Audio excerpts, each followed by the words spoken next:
Well, it appears we might be getting more Amazons. Warner Brothers and Patty Jenkins, are developing a Wonder Woman spinoff for Themyscira's Amazons. This is from Bounding into Comics.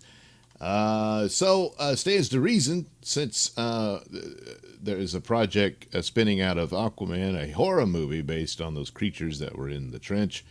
Now it'll be interesting to see, do they keep it completely a horror movie with no superhero elements involved? I mean, would Aquaman show up for a cameo at the end and save them?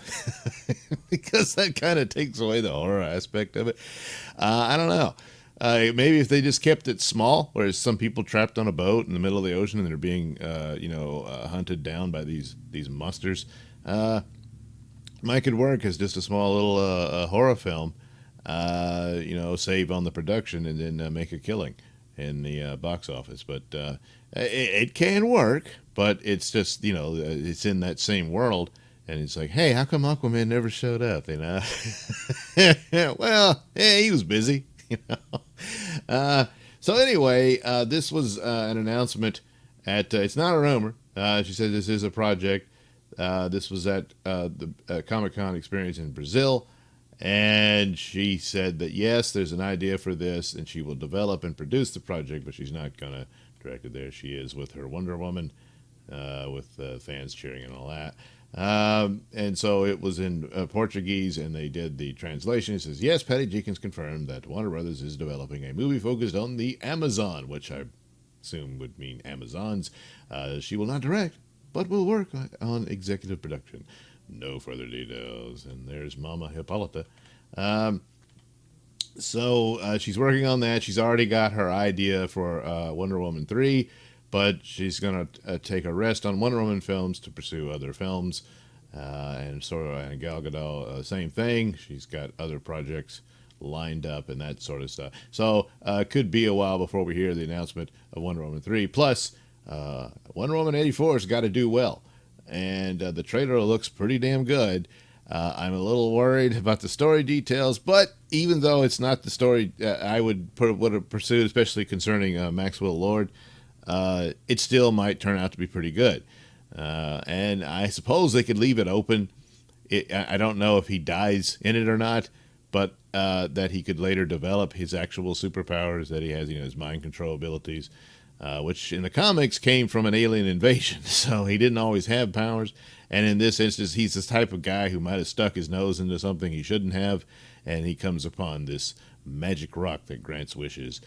Boy, I tell you, the rock, at least from that brief clip, it looks a lot like the Eclipse Stone. I don't know if they're going to suggest that's what it is, because that doesn't grant wishes. But maybe a different aspect of it, or he manipulates. I don't know, but I don't recall any stories of him doing something like that. But is it out of character for him to be doing that? No, it really isn't. Maxwell Lord is one of these characters. Sure, he was a greedy businessman or something along those lines, but he wasn't necessarily evil. He becomes evil, so he's kind of like a fallen character in that respect. But he didn't start out that way. And so maybe there's aspects of that in the story as well. And we'll see. As for Cheetah, I believe it's said that she will turn into the cat creature. That would be the price she pays for her wish to be, like Diana. That seems to be that she's kind of like a stalker fan of Diana. Something like that, which, that can work. And people will compare that to the Riddler in Batman Forever and stuff like that. But in a different pair of hands could work pretty good. So, and maybe we won't really see Cheetah until the end, and then it's something that'll be she'll maybe come back for a Wonder Woman 3, because Cheetah is basically Wonder Woman's Joker. That's her main arch nemesis. All the superheroes have one. And that's pretty much what she is for her. It's not Ares. It's not Cersei. It's Cersei. Wonder when I wonder if they kept that hidden, if she might show up in this as well. Maybe she's responsible for the crystal. I don't know, but that's a nice shot. Yeah. Spinning it off, you can do this, and probably. But I mean, I'm thinking a Amazon's film, and this would depend again on whether 84 does well, and because that I think would be far more expensive than the Trench. And so that's kind of a bit of a gamble because lately Warner Brothers is more comfortable with these smaller productions, after the success of Joker.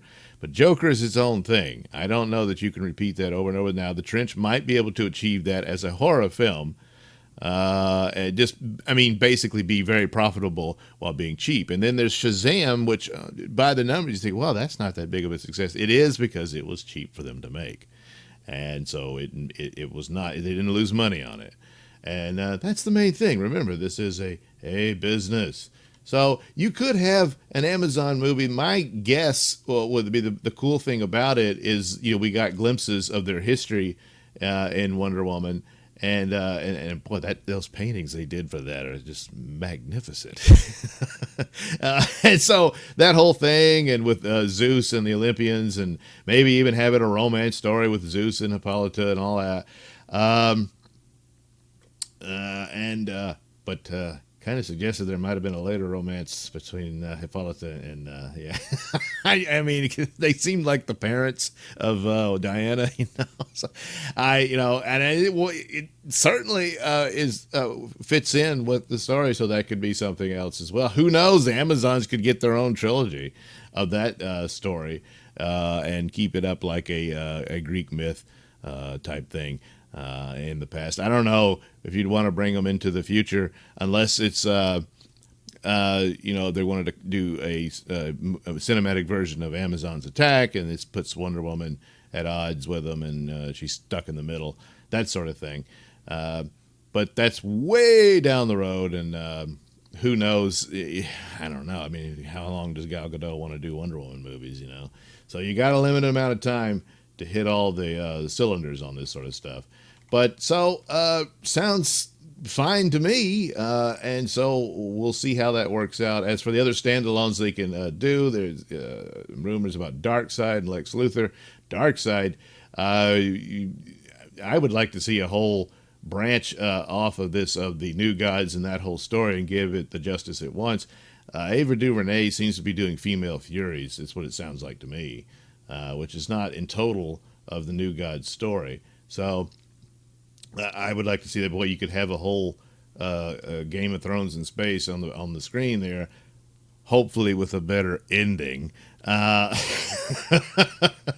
And so there's all these possibilities for something like that. As a standalone in the vein of Joker, I'm not quite sure how they would.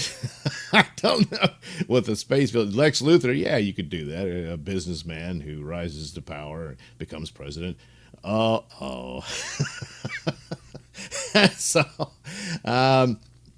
stuff like that you could do.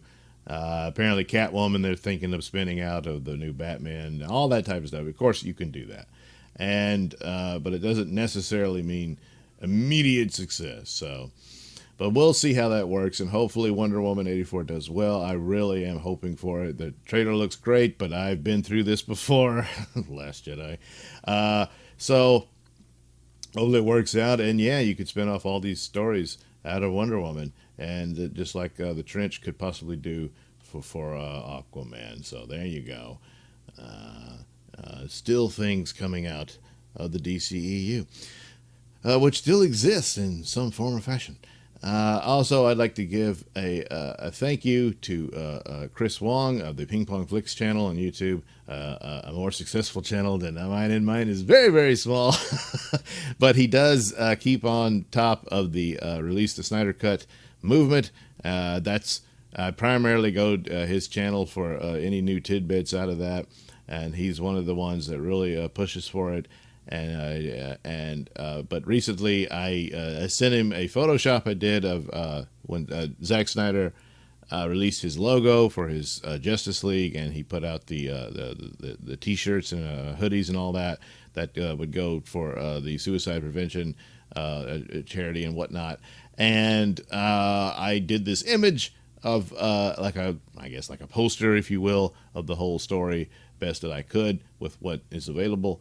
And I thought, hey, maybe Chris Wong would get a kick out of it. Well, he did, and retweeted it and all that. And then he featured it in his latest video, and I'll put the link description in below. So once again, thank you to Chris Wong and Ping Pong Flicks for making a mention of my little contribution there for the Snyder Cut. So yes, release the Snyder Cut. Please do. And well, what could spin out of that, huh? Of course, it's got to do well, and it's got to have a lot of excitement over its release, and hopefully drive the numbers for HBO Max, if that's, I'm guessing, is the inevitable outcome of that. But anyway, there you go. Looks like more Wonder Woman on the way in the future. So thank you for watching and listening. Say, why not like and subscribe? I mean, come on, it's a small channel. and please check out the link description below. That'll take you to my many stores that have plenty of goodies for you. There's a link to my podcast, Mr Nailsin Show, on RadioMisfits.com. And, of course, a link to another place you can watch my videos at BitChute.com. That's the Mr Nailsin channel on BitChute.com.